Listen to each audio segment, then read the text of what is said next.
Hello and welcome to food મંત્ર by Surabhi Vasa. આજે આપણે એક મસ્ત મજાની વાનગી બનાવી લઈએ. ગરમીની સિઝનમાં શરીરને અંદરથી ઠંડક આપે એવું મસ્ત મજાનું ઠંડુ આપણે વરિયાળીનું શરબત તૈયાર કરીશું. આ શરબત તમે 2 થી 3 મહિના માટે સ્ટોર કરી શકો છો અને જ્યારે પણ ગરમી હોય ત્યારે એને તમે લઈ શકો છો. તો એના માટે મેં અત્યારે 1 બાઉલ વરિયાળી લીધી છે અને ગ્રામ પ્રમાણે જોઈએ તો 100 ગ્રામ વરિયાળી લીધેલી છે. તો એને આપણે એક બાઉલમાં લઈ લઈશું અને એની સાથે 8 થી 10 નંગ ઇલાયચી લેવાની છે. ઇલાયચી પણ શરીરને સરસ ઠંડક આપે છે. હવે આ જે વરિયાળી અને ઇલાયચી છે એને લગભગ 1.5 થી 2 કલાક માટે આપણે પાણીમાં પલાળીને રાખી દેવાના છે. તો એના માટે હું અત્યારે 2 કપ એટલે કે 2 બાઉલ પાણી એડ કરી લઈશું. આ પ્રમાણે તમારા ઘરમાં કોઈ પણ બાઉલ હોય એનું તમે માપ લઈ અને આ શરબત તૈયાર કરી શકો છો.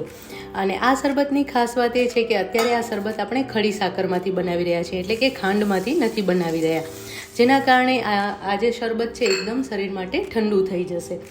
અને હવે એને આવી રીતે થોડું મિક્સ કરી લેવાનું છે અને એને પલાળવા માટે રાખી દેવાનું છે. તમે જોઈ શકો છો કે વરિયાળી સરસ પલળી ગઈ છે અને પાણી પણ અંદર એબ્સોર્બ થોડો થયો છે. અને હવે આપણે આ જે વરિયાળી છે એને આપણે ક્રશ કરી લેવાની છે, મિક્સી જારમાં લઈ લેવાની છે. એની અંદરનું પાણી ફેંકી નથી દેવાનું, એ પાણી સાથે જ આપણે એને ક્રશ કરી લેવાની છે. જો આ રીતે વરિયાળીને ક્રશ કરી લેવાની છે અને એની પેસ્ટ બનાવી લેવાની છે. વરિયાળી એકદમ ફાઇન પેસ્ટ નહીં તૈયાર થાય, પણ આ રીતે એને આપણે ક્રશ કરી લઈશું. હવે આપણે ચાસણી બનાવીશું. ચાસણી બનાવવા માટે મેં અત્યારે ખડી સાકરનો ઉપયોગ કર્યો છે અને વજનમાં આપણે જે વરિયાળી લીધી હતી એ 100 ગ્રામ વરિયાળી હતી અને આ જે વજનમાં ખડી સાકર છે એ 500 ગ્રામ ખડી સાકર લીધેલી છે. તો હવે આપણે એને ચાસણી તૈયાર કરી લઈશું. 2 વાટકા જે ખડી સાકર છે એ એડ કરીશું અને એની સામે 3 વાટકા આપણે પાણી એડ કરી દઈશું. વાટકાનું મેં માપ લઈ રહી છું.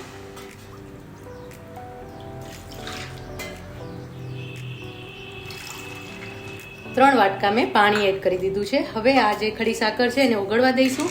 અને ખાસ એ વાતનું ધ્યાન રાખવાનું છે કે ચાસણી છે એ આપણે ચિક્કાસ પડતી જ કરવાની છે, ખાંડ ઓગળે એટલી જ કરવાની છે. જો તમે એક તારની અથવા તો કોઈ પણ તારની ચાસણી કરશો ને તો જે શરબત છે એ વધારે ઘટ્ટ થઈ જશે અને નીચે બેસી જશે ખાંડ.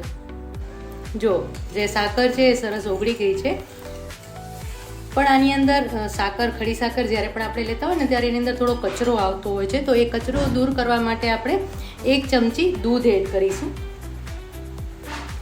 દૂધ એડ કરી અને એને 1 મિનિટ માટે ઉકાળવાનું છે, એટલે જે એનો કચરો છે કે જે ડસ્ટ છે ને એ બધી ઉપર આવી જશે અને પછી આપણે એને કાઢી લેવાનું છે.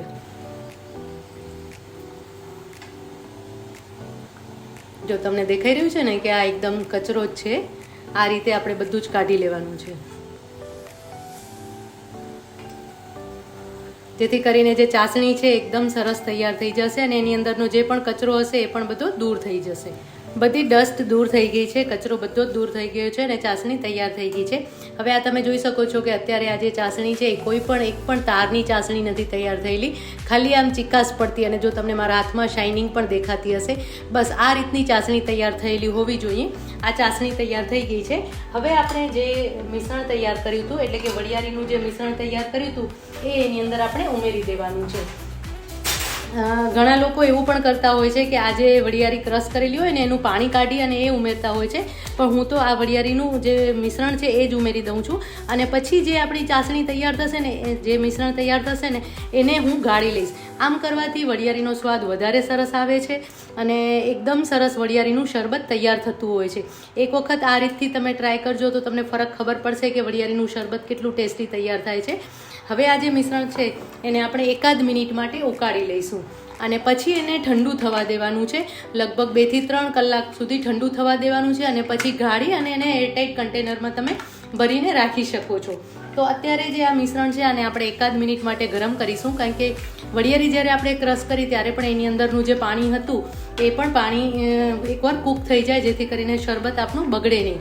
અને આ જે વરિયાળીનો જે શરબત બનાવશું એનો કલર ગ્રીન નહીં આવે, કારણ કે જનરલી જ્યારે તમે વરિયાળીને ક્રશ કરીને બનાવતા હો છો ત્યારે એનો કલર ગ્રીન નથી થતો હોતો, નેચરલ કલર જ આવતો હોય છે. પણ જો તમને ગ્રીન કલર ગમતો હોય તો તમે એની અંદર ફૂડ કલર એડ કરી શકો છો. હવે આ મિશ્રણને આપણે 1 થી 2 મિનિટ સુધી ઉકળવા દઈશું. જો આ રીતે મિશ્રણ ઉકળી રહ્યું છે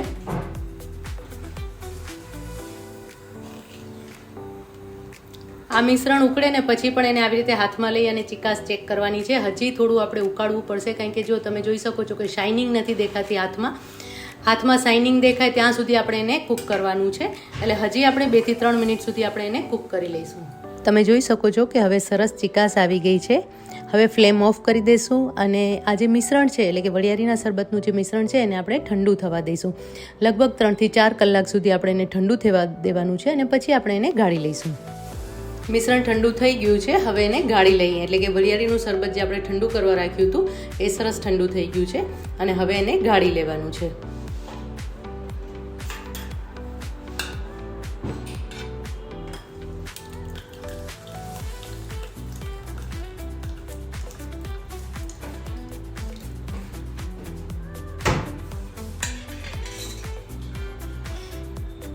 જો બધો જ જે રસ છે એ નીચે આવી ગયો છે અને આ રીતે મેં ગાળી લીધું છે અને આવી રીતે કૂચો રહી ગયો છે. હવે આ જે કૂચો છે એને ફેંકી નથી દેવાનો. વરિયાળીનો આની અંદર સ્વાદ છે અને મીઠાશ પણ છે સાકરની, તો આનો તમે મુખવાસ પણ બનાવી શકો છો. આ જે કૂચો નીકળ્યો છે એને સૂકવી દેવાનું છે. એની સાથે થોડા પ્રમાણમાં પાન, જે નાગરવેલના પાન હોય ને એ પાન લેવાના છે. એ પાનની કતરણ કરી લેવાની છે અથવા તો પાનને પણ કચરા ક્રશ કરી લેવાના છે અને એ પાનને આની સાથે મિક્સ કરી અને બંનેને સાથે સૂકવી દેવાના છે. અને સુકાઈ જાય પછી એ જે મુખવાસ તૈયાર થશે એને તમે બરણીમાં ભરી અને રાખી શકો છો અને બહુ જ સરસ ટેસ્ટી મુખવાસ તૈયાર થઈ જશે. એની અંદર તમે ધાણાદાળ પણ એડ કરી શકો છો અને થોડા પ્રમાણમાં ઝીણી જે સાકર આવે છે એ પણ એડ કરી શકો છો. આમ તો વરિયાળીની અંદર મીઠાશ છે પણ આ રીતે પણ તમે મુખવાસ બનાવી શકો છો અને બહુ જ સરસ મુખવાસ તૈયાર થશે. અથવા તો આ જ મિશ્રણ છે એને તમે પાણીમાં નાખી અને મિક્સ કરી અને ફરીથી ગાળીને તમે શરબત પણ બનાવી શકો છો. જોઈ શકો છો તમે કે વરિયાળીનું શરબત એકદમ સરસ તૈયાર થઈ ગયું છે અને જો એની થિકનેસ પણ છે. બસ આ રીતની થિકનેસ હોવી જોઈએ. જો વધારે ઘટ હશે ને તો જે શરબત છે એ નીચેથી જામી જશે. તો વરિયાળીનું શરબત તૈયાર છે, એને બોટલમાં ભરીને રાખી દેવાનું છે. અને આની અંદર આપણે કોઈ પ્રિઝર્વેટિવ નથી એડ કરેલા, એટલા માટે આ જે મિશ્રણ છે એટલે કે આ જે શરબત છે એને આપણે ફ્રીઝમાં સ્ટોર કરીશું. જો તમે બહાર રાખશો ને તો ફર્મેન્ટ થઈ જશે, એટલા માટે આપણે એને ફ્રીઝમાં સ્ટોર કરવાનું છે. તો હવે આપણે એને બરણીમાં ભરી લઈએ. વરિયાળી શરબતને આપણે બોટલમાં ભરી લઈશું.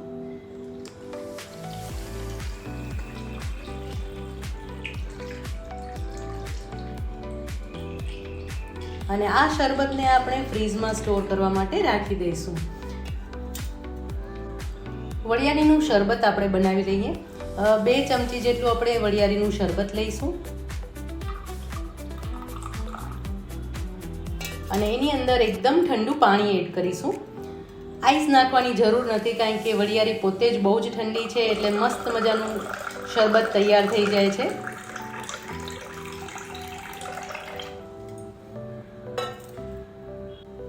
આ જ વરિયાળીના શરબતને આપણે દૂધમાં પણ બનાવી શકીએ છીએ. એના માટે ફરીથી આપણે 2 ચમચી જેટલું વરિયાળી શરબત લઈશું અને આ દૂધમાં બનાવેલું જે શરબત છે એ એસિડિટી માટે એકદમ અકસીર છે. તમને જો કાયમી એસિડિટી રહેતી હોય અને દવા ખાવી પડતી હોય તો જો તમે આ રીતે દૂધમાં બનાવેલું શરબત પીશો ને તો એસિડિટીની સમસ્યા સાવ દૂર થઈ જશે. સવારે નળના કોઠે આ શરબત લઈ લેવાનું તો બહુ જ ફાયદો થશે. ચોક્કસથી ટ્રાય કરજો. અને હા, આવી જ નવી વાનગીઓ, નવી રેસીપી તમારે શીખવી હોય તો ચોક્કસથી મને જણાવતા રહેજો. મસ્ત મજાનું વરિયાળીનું શરબત તૈયાર થઈ ગયું છે અને વરિયાળીનો આપણે સ્ક્વોશ એટલે કે શરબત પણ બનાવી લીધું છે અને એમાંથી આપણે પાણી એડ કરીને એનું રૂટીનનું શરબત અને દૂધ પણ મિલ્કશેક પણ બનાવી લીધું છે. તો વરિયાળી મિલ્કશેક અને વરિયાળી શરબત તૈયાર છે.